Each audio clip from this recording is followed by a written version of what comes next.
જય માતાજી, જય શ્રી કૃષ્ણ. કેમ છો તમે બધાય? આઈ હોપ તમે બધાય મજામાં હશો. તો જો આજે નવી રેસીપી વિડીયો લઈને આવી ગયા છીએ. તો આજે આપણે આ લીલા ચણાનું શાક બનાવવાના છીએ. તો એમાં આપણે જો આ ચણા છે ને સાંજે ફોલી નાખ્યા હતા અને હવે મીઠું નાખી દીધું છે. તો આપણે છે ને એક સીટી થાય ને ત્યાં સુધી એને બાફી લઈશું.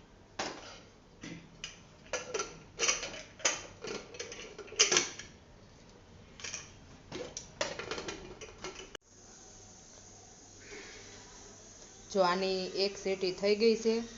તો હવે આપણે ગ્રેવી બનાવશું. ગ્રેવીમાં ટમેટા, ડુંગળી, અડધું મરચું નાખ્યું છે. મેં મરચાં તીખા છે એટલે અડધું નાખ્યું, નકર તમે આખું મરચું નાખી શકો. અને થોડુંક આદું નાખ્યું છે. તો આની આપણે ગ્રેવી બનાવી નાખશું. બધું મિક્સમાં જ ગ્રેવી બનાવવાની હોય. અત્યારે શિયાળાની મોસમ છે એટલે આવું ખાવાની વધારે મજા આવે.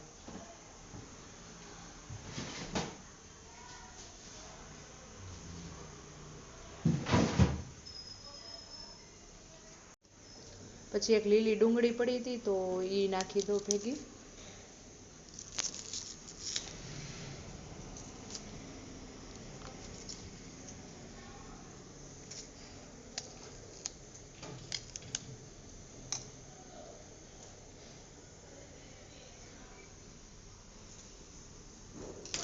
તો જો ડુંગળી નાખી દીધી છે. હવે આપણે એને મિક્સરમાં ક્રશ કરી લઈશું.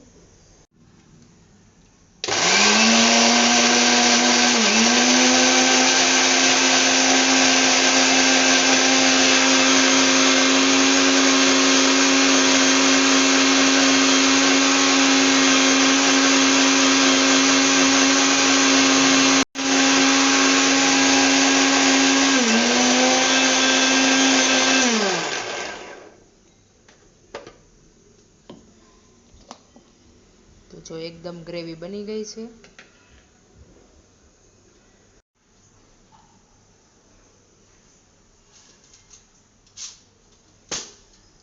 હવે આપણે બધી વસ્તુની ગ્રેવી બનાવશું. તો એના માટે મેં દહીં લીધું 1 ચમચી. દહીં ના હોય તો તમે એની જગ્યાએ છાશ પણ લઈ શકો છો. પછી 1 ચમચી હળદર,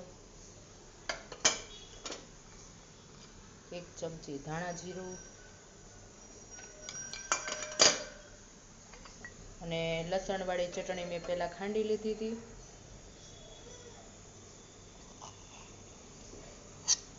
1 ચમચી લસણવાળી ચટણી નાખશું.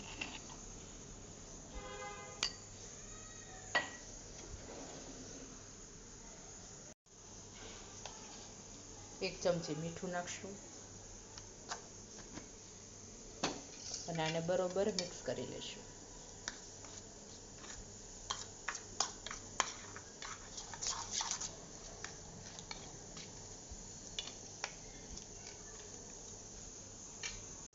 પછી થોડીક અમથી છાશ નાખશું.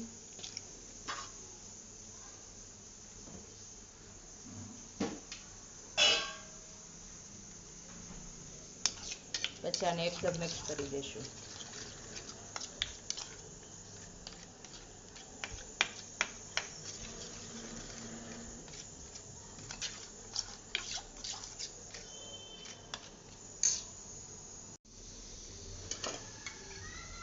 પછી 1 ચમચી ગરમ મસાલો એડ કરશું.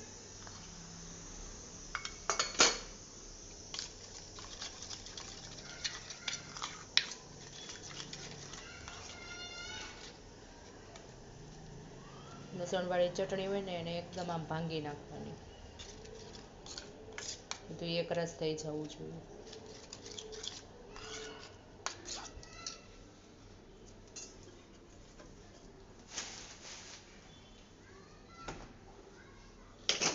આપણા ચણા બફાઈ ગયા છે.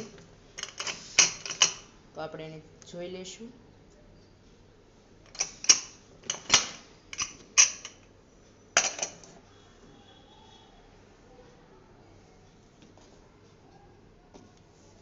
એકદમ બફાઈ ગયા છે.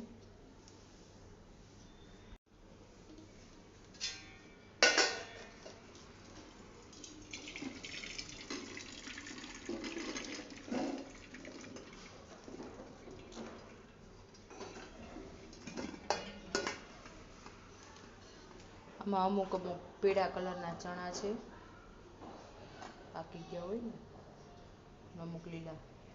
એકદમ લીલા ચણા હોય ને તો સરસ લાગે. જો ચેપીને ચેક કરશું કે આપણો ચણો બફાઈ ગયો છે કે નહીં. તો એકદમ બફાઈ ગયો છે. શાક બનાવવા માટે આપણે તેલ લઈશું પહેલાં.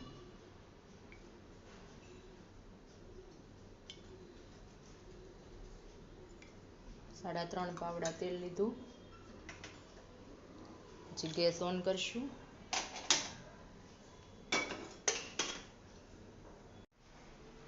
તો જો તેલ ગરમ આપણે મૂકી દીધું છે અને તેલ ગરમ થઈ પણ ગયું છે.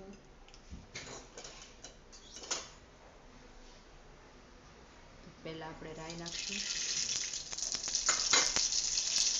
પછી જીરું, પછી આ તમાલપત્ર ને મરચું ને એ. લીમડો નાખવાનો હતો પણ લીમડો છે નહીં.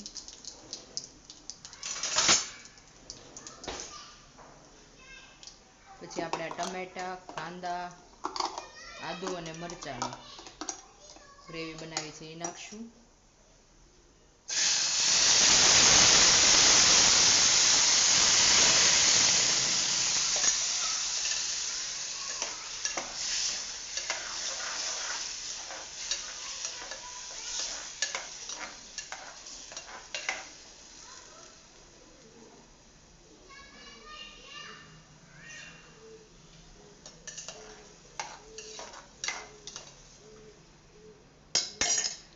ગ્રેવીને 15 મિનિટ માટે ચડવા દેશું.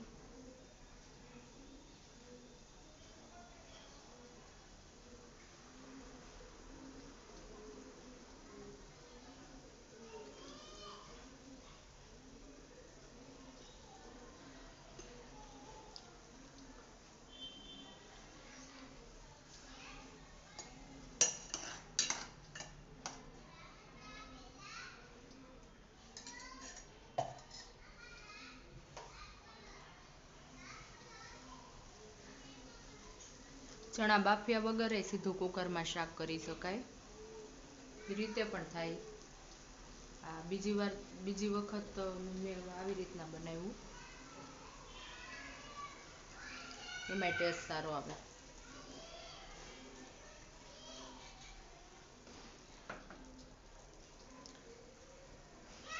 આ શાક શિયાળામાં ખાવાની વધારે મજા આવે.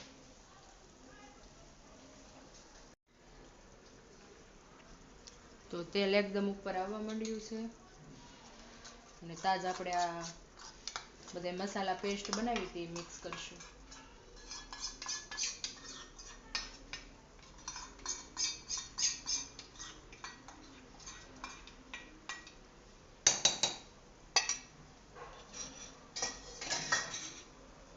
ને એકદમ મેલાઈ નાખશું.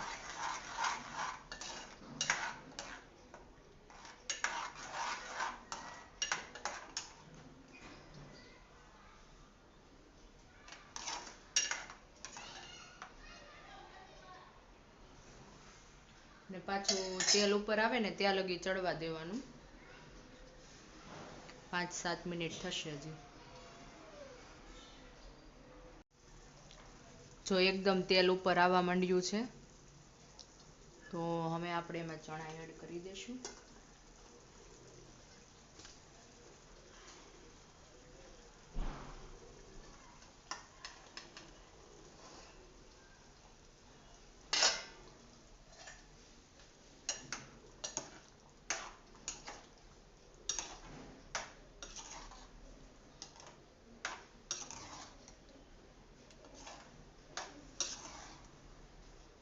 પાછું 5-10 મિનિટ ચડવા દેશું.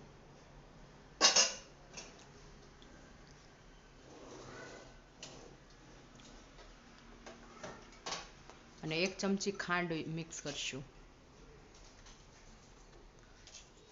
ગોળ પણ નાખી શકાય છે.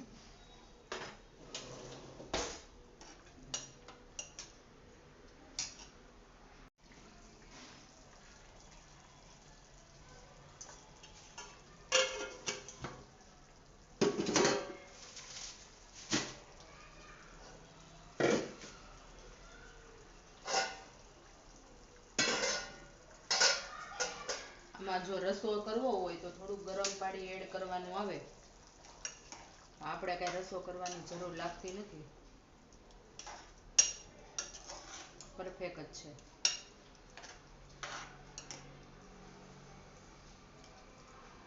હવે તેલ છૂટું પડે ત્યાં લગી આપણે ચડવા દઈશું.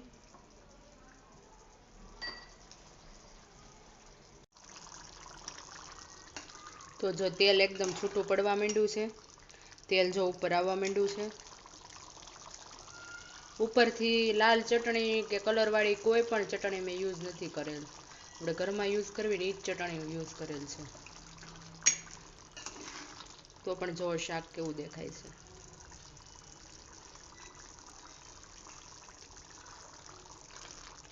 અને તેલ પણ એકદમ જો છૂટું પડી ગયેલ છે, તો આપણું શાક બની ગયું છે. અને બાજરાના રોટલા સાથે ખાવાની ખૂબ જ મજા આવે છે. પરોઠા, રોટલી, બાજરાના રોટલા, નાન સાથે પણ ખાવાની મજા આવે.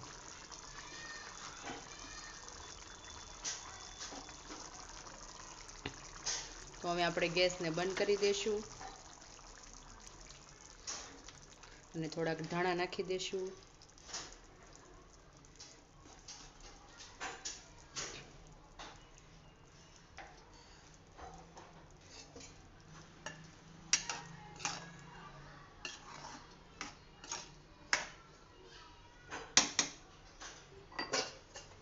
તો એકદમ પરફેક્ટ થઈ ગયું છે આપણું ચણાનું શાક, લીલા ચણાનું શાક.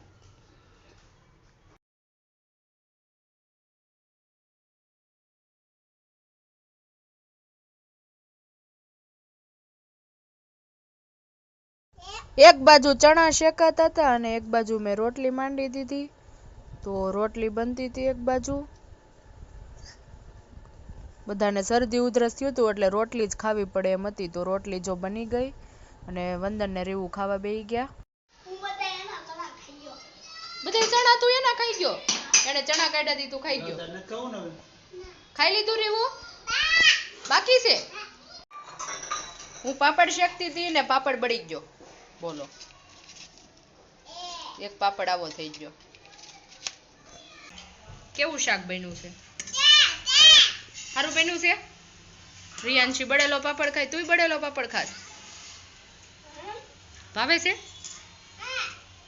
ભાવે તને? તો ચાલો અમે જમી લઈએ, અને તમને વિડીયો ગમ્યો હોય તો લાઈક, શેર, સબસ્ક્રાઈબ કરી દેજો. અને આવી રીતના ચણાનું શાક જરૂર બનાવજો. આવજો, બાય બાય, જય માતાજી, જય શ્રી કૃષ્ણ. વંદનને નવા બૂટ બનાવ્યા ને એ હજી ફાવતા નથી, એટલે એને છે ને બૂટનું વાગ્યું હતું. તો એને આવડો મોટો ફરફોલો થઈ ગયો હતો. તો એ આજ બપોરે સૂઈ ગયો ને ત્યારે મેં આ રેસીપી વિડીયો શૂટ કરેલ છે.